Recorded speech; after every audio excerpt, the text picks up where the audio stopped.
Саламатсыздар ма? Сіздермен бірге бәрін білеміз каналы.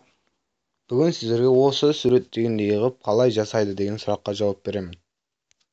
Міне осылай.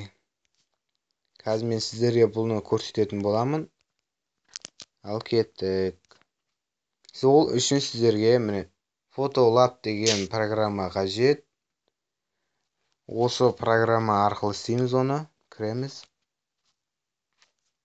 Бұл мобильныймен істелінеді. Қазір сіздерге көрсетемін.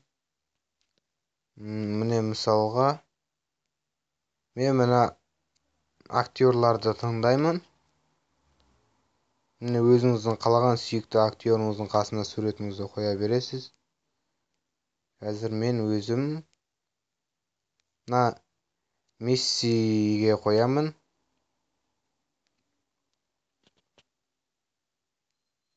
Мессиге кірдік. Енді мынаның ішінен қалған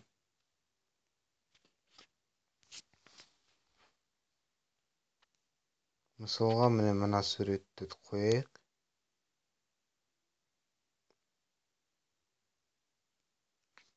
Міне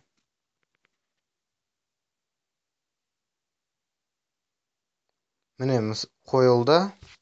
Бұл жерге текст жазуға да болады. Мысалға бәрін білеміз. Окей. Міне шрифін ауыстыруға да болады. Цветін ауыстыруға. Міне осылай басып, сохранить настройство. Міне осылай жасай бересіздер. Қалған ұнаған мына жерде ұнаған монтаждарға істей бересіз. Ұнаған актерларыңызға ұнаса лайк басып, каналға жазыла отырайық. Сау болыңыздар.